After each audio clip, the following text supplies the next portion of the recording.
Muito boa noite aos amigos, às amigas que estão acompanhando o livro, o audiobook, O Rei e Dr. Nick, todos os dias às 8 horas da noite aqui no canal. E hoje, claro, o manobrista da parte passada ganha um Pontiac de Elvis Presley. O presente clássico: carro, casa e joias. O manobrista ficou com um Pontiac. Na parte de hoje do livro, o médico nos conta sobre o protocolo de medicamentos de Elvis Presley. E em Vegas, o Dr. Sidney Boyers, um especialista em garganta, criou uma mistura para a síndrome da garganta seca que aflige os cantores em Vegas. Essa mistura que ele aplicava em Elvis, dizem, contém óleo de cobra, um esteroide e uma mistura secreta que dizem ser cocaína líquida. O Rei e Dr. Nick. Medidas extremas. Elvis olhou para mim como se não acreditasse nisso. Eu pensei: "Oh, não, estou morto." Ele disse: "O quê? Você disse que o manobrista fez isso por nós? Descolou um carro para nós?" Caramba, eu pensei. O manobrista impressionou Elvis muito mais do que a refeição do pequeno restaurante. Sim, eu disse orgulhoso. Com certeza. Bem, acho que precisamos fazer algo para demonstrar nossa gratidão. Elvis disse e saiu da sala. De repente, eu estava entregando as chaves de um Trans AM novo em folha ao manobrista. Ele, chocado, tipo: "Isto é uma pegadinha?" Penso que ele nunca havia recebido uma gorjeta que chegasse perto disso. Fiquei muito satisfeito. Quanto ao seu dia a dia, eu estava preocupado. Elvis era uma criatura de hábitos. Sentia-se confortável fazendo as coisas numa certa ordem. Era a única estabilidade que tinha na vida. O horário de trabalho de Elvis variava, assim como as suas necessidades médicas. Por isso, decidi desenvolver um plano para aliviar a complexidade de ter de tomar medicamentos em diferentes horas do dia e da noite, em casa ou na estrada. Desenvolvemos um protocolo para a vida em Graceland e outro protocolo para prepará-lo para os seus shows. Esses protocolos variavam um pouco, dependendo de onde ele estava atuando e do que estava acontecendo com ele em termos de saúde. No dia do show, geralmente alguém o acordava por volta das 3 ou 4 da tarde, e ele começava com café preto. Então ele tomava algum tipo de inibidor de apetite, às vezes coisas do tipo inofensivo ou às vezes substitutos de anfetaminas. Depois disso, ele tomaria um descongestionante e um remédio para a pressão arterial. Depois ele comia e relaxava por algumas horas antes de se preparar para o show. Pensei que, se conseguisse administrar os medicamentos a Elvis de acordo com algum tipo de rotina como a que ele fazia no hospital, teríamos um melhor controle de qualquer possíveis efeitos secundários dos medicamentos que interferem com o seu desempenho.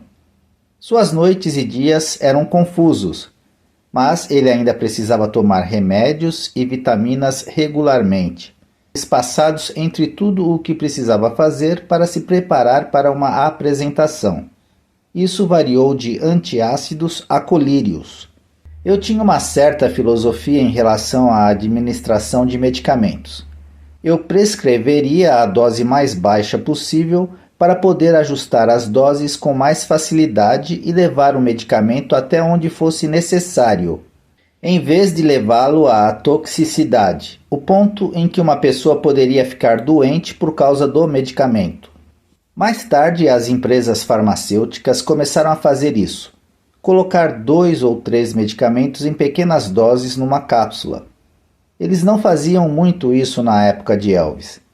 Também achei que os medicamentos poderiam ter um efeito melhor quando prescritos em incrementos, desde o momento em que ele acordava até subir ao palco, cerca de 5 ou 6 horas depois.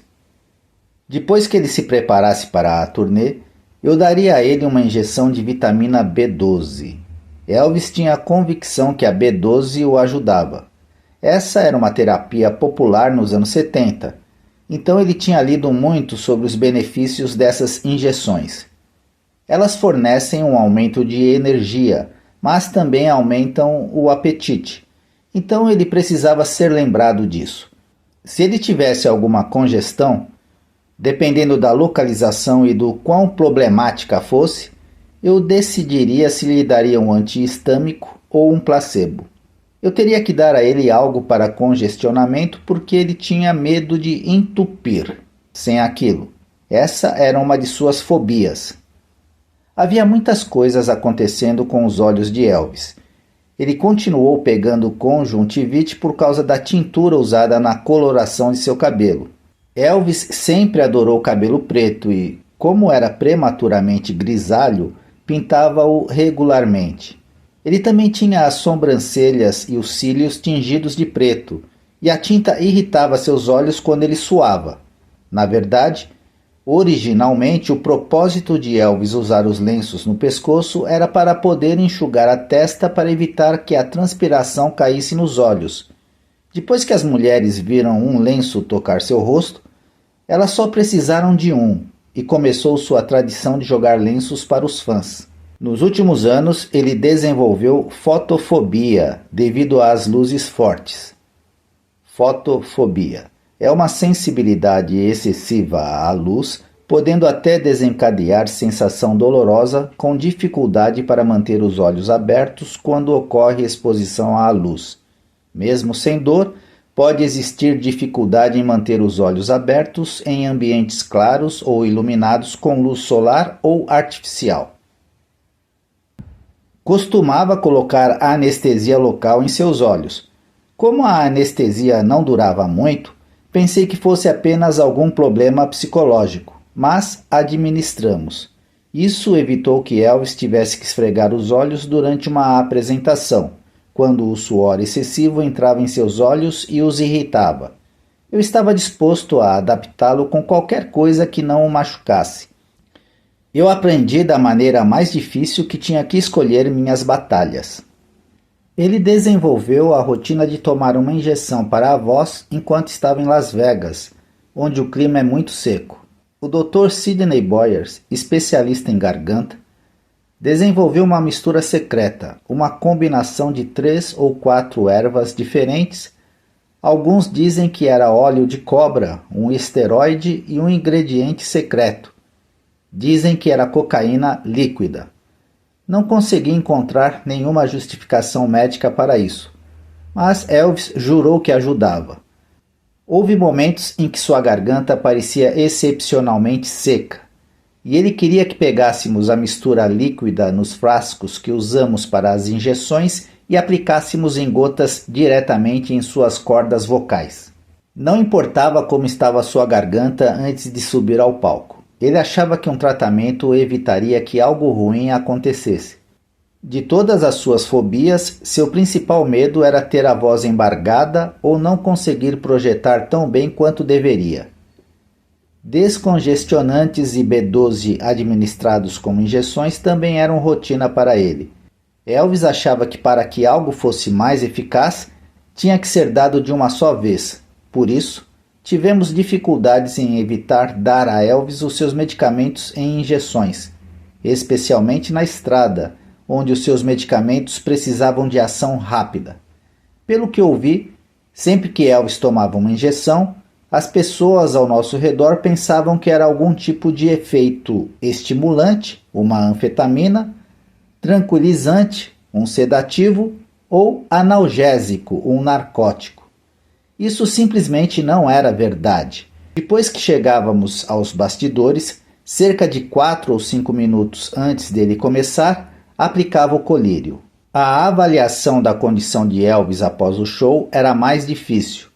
Por esse motivo, durante todo o show, eu observava seus movimentos próximos ao público para determinar se suas ações poderiam causar uma lesão no pescoço ou nas costas, já que músculos distendidos raramente tinham o tempo de descanso necessário para se curar.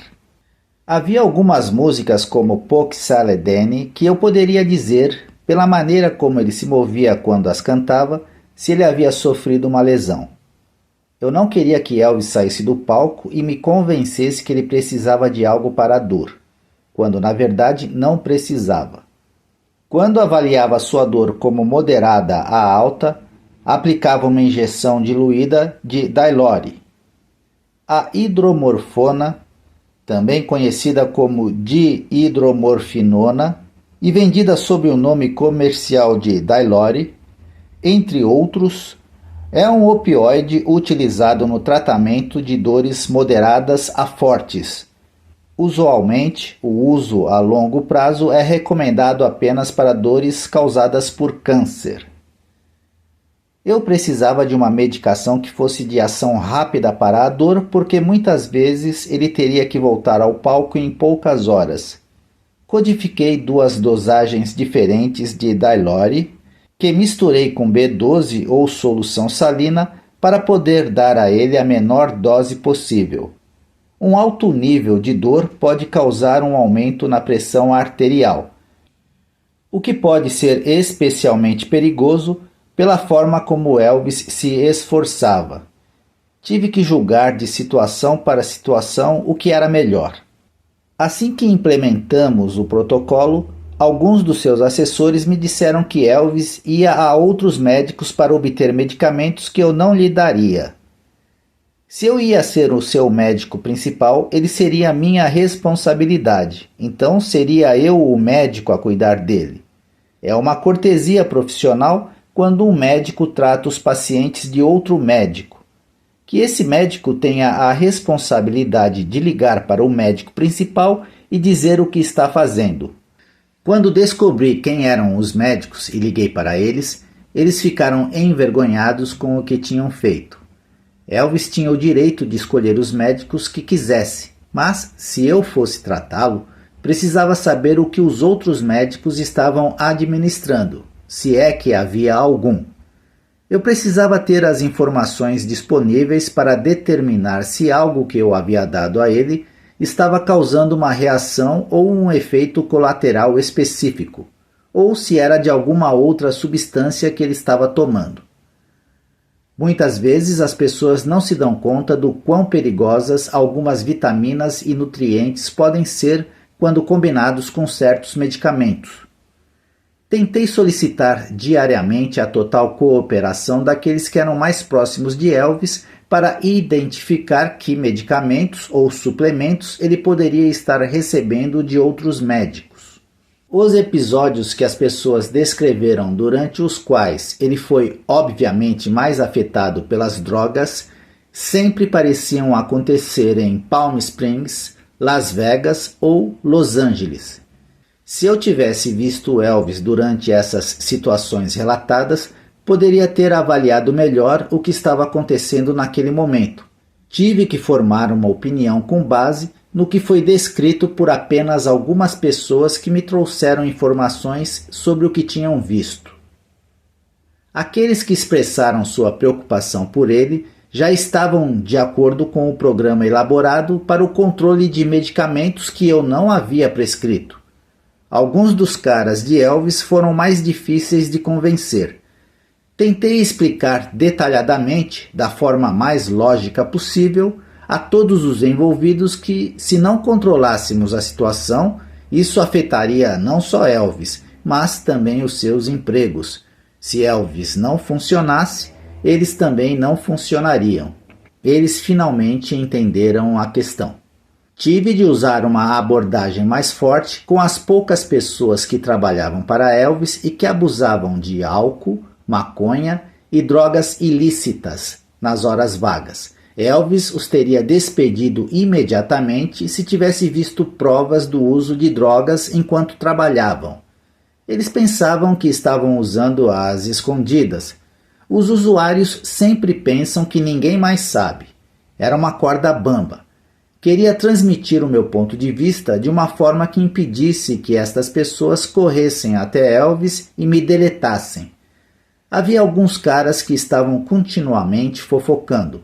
Eles queriam que Elvis pensasse que estavam cuidando dele, que ele podia confiar neles mais do que em qualquer outra pessoa, mas isso teve o efeito oposto. Elvis não gostava de divergências e as pessoas que as causavam não duravam muito no seu emprego. Houve uma certa reviravolta naquela época. Se os pilotos voassem para fora da cidade, eles me ligariam. Se alguém tivesse que ir ao aeroporto buscar Elvis, esse alguém me ligaria. Às vezes alguém pegava um pacote e trazia para o meu consultório. O uso de drogas recreativas por Elvis sempre foi algo esporádico, até onde eu sabia. Uma diversão quando ele estava sob estresse extremo. Surgiram algumas histórias sobre Elvis experimentando drogas de rua, mas nunca vi nenhuma evidência disso. Elvis e os seus rapazes me viam como o médico a quem recorrer quando as coisas ficavam realmente ruins. De certa forma, eu era como um pai que muitas vezes é o último a saber o que realmente está acontecendo com seus filhos quando eles estão fora de sua vista. Final da parte 8 do capítulo 3. Hoje eu quero agradecer a amiga lusitana que nos acompanha lá de Portugal, Alda Castro, que sempre que pode colabora com o nosso canal. Muito obrigado, amiga Alda Castro.